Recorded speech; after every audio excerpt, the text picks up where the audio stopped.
Assalamualaikum warahmatullahi wabarakatuh. Perkenalkan, nama Ahmad Faruk dengan NIM 2020202075 dari kelas PAI 3. Baiklah, di sini saya akan menjelaskan materi tentang mengenai akhlak buruk, faktor penyebab, dampak, dan penanggulangannya. Baiklah, yang pertama saya akan menjelaskan materi mengenai definisi akhlak buruk.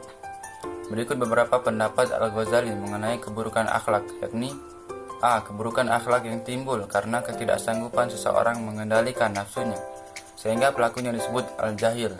B. Perbuatan yang diketahui keburukannya, tetapi ia tidak bisa meninggalkannya karena nafsunya sudah menguasai dirinya, sehingga pelakunya disebut al-jahil al-dhallu. C. Keburukan akhlak yang dilakukan seseorang karena pengertian baik baginya sudah kabur, sehingga perbuatan buruklah yang dianggapnya baik, maka pelakunya disebut al-jahil al-dhallu al-fasik. D. Perbuatan buruk yang sangat berbahaya terhadap masyarakat padanya, sedangkan tidak terdapat tanda-tanda kesadaran bagi pelakunya, kecuali hanya kekhawatiran akan menimbulkan pengorbanan yang lebih hebat lagi. Pelakunya disebut al-jahil al-dhallu al-fasik al-syari. Apa yang dikemukakan Al-Ghazali di atas dengan pembagian secara rinci keburukan akhlak, hal ini menggambarkan bahwa eksistensi ajaran agama Islam menghalalkan bagi penguasa atau pemimpin untuk memberikan hukuman mati bagi pelakunya, bila metode-metode yang sederhana tidak diindahkan oleh umat atau manusia secara kolektif. Tujuannya adalah agar pelaku yang merusak dan mencemarkan tersebut tidak menimbulkan polusi universal yang meresahkan masyarakat, bangsa, dan negara. 2. Faktor penyebab akhlak yang buruk. Dalam tafsir tematik dijelaskan bahwa maksiat dan dosa merupakan perilaku manusia dalam keseharian mereka. Manusia biasa tidak terlepas dari perilaku dosa setiap harinya, baik dosa kecil maupun dosa besar. Hanya frekuensinya saja yang berbeda, kecuali para nabi, karena mereka telah terpelihara dari dosa. Beberapa penyebab seorang memiliki akhlak yang buruk antara lain sebagai berikut. A. Pergaulan bebas yang buruk. Pergaulan yang buruk dengan teman sebaya sangatlah berbahaya terhadap perkembangan akhlaknya. Begitu pentingnya memilih teman pergaulan, maka Rasulullah SAW sering mengingatkan dengan mengatakan, agama yang dianut oleh seseorang dapat dilihat dari agama yang dianut oleh teman pergaulannya. Hadis riwayat Abu Daud. B. Bacaan, tontonan, dan pengaruh pemikiran hedonisme di zaman sekarang. Anak lebih dekat dengan pergaulan dengan teman sebayanya dibandingkan dengan orang tuanya. Anak juga sering pergi nongkrong dengan teman-temannya.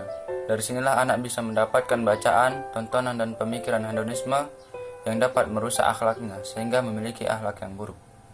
C. Lemahnya tingkat pendidikan. Rendahnya pendidikan Islam generasi muda membuat rendahnya iman dan ibadah pada dirinya. Kemudian kecenderungan nafsunya tidak dapat dikendalikan lagi. Ia tidak memiliki rasa malu dan rasa sabar, kecuali hanya mampu menuruti keinginannya. Baiklah, penjelasan saya sekian sampai di sini, dan selanjutnya akan disampaikan oleh Saudara Bekti. Assalamualaikum warahmatullahi wabarakatuh. Perkenalkan, nama saya Bekti Darmadi dengan NIM 2020202099 dari kelas PAI 3. Di sini saya ingin melanjutkan pemaparan materi mengenai dampak akhlak buruk. Dalam salah satu hadis disebutkan oleh Rasulullah SAW bagaimana menghindari keburukan akhlak serta memelihara kejahatan yang dilahirkan oleh nafsu. Maksudnya dari khutbah Ibnu Malik radhiyallahu anhu bahwa Rasulullah SAW bersabda, "Ya Allah, jauhkanlah diriku dari kejelekan akhlak, perbuatan hawa nafsu, dan penyakit." Riwayat Tirmizi, hadis sahih. Menurut Hakim dan lafaz ini menurut riwayatnya Al-Hafiz Imam Ibnu Hajar Al-Asqalani 2008.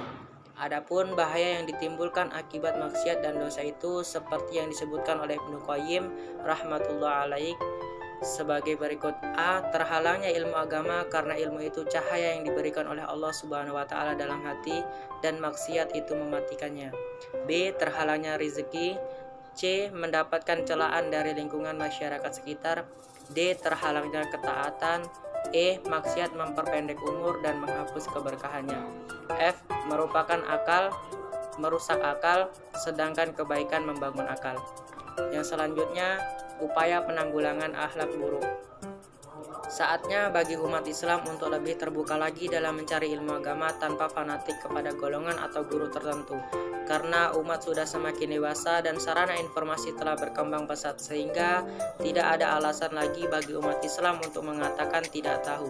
Akan tetapi yang lebih tepat adalah tidak mau tahu. Ikhlas dalam menjalankan suatu permasalahan dengan niat supaya umat beribadah kepada Allah dengan benar dan baik sesuai tuntunan Nabi Muhammad SAW dan para sahabat beliau.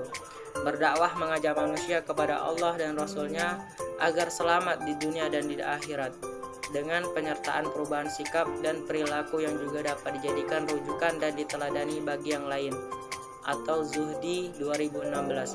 Bukan mengajak manusia kepada dirinya, kelompoknya, golongannya atau kepentingannya, melainkan sesuai dengan apa yang telah diperintahkan oleh Yang Maha Kuasa. Belajar ikhlas dan berlapang dada dalam menyikapi perbedaan pendapat selama masih dalam koridor sunnah, saling menghormati, menghindari menfitnah dan memprovokasi, karena dalam Al-Quran telah disebutkan bahwa umat Islam semua bersaudara dan semoga semua pada akhirnya sama-sama masuk surga. Amin ya rabbal alamin.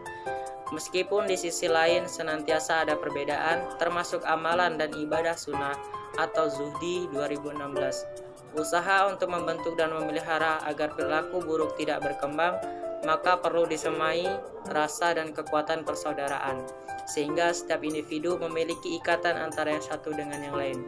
Islam telah mengajarkan prinsip-prinsip tersebut, sebagaimana disebutkan dalam hadis Nabi Muhammad SAW. Maksudnya dari Abu Hurairah radhiyallahu anhu bahwa Rasulullah SAW bersabda, barang siapa ingin dilapangkan rezekinya dan dipanjangkan umurnya, hendaknya ia menghubungkan tali kekerabatan. Hadis riwayat Bukhari, Al-Hafidz Imam Ibnu Hajar Al-Asqalani 2008. Demikianlah presentasi yang dapat saya sampaikan. Kurang lebihnya saya mohon maaf. Saya akhiri, wabillahi taufiq wal hidayah. Wassalamualaikum warahmatullahi wabarakatuh.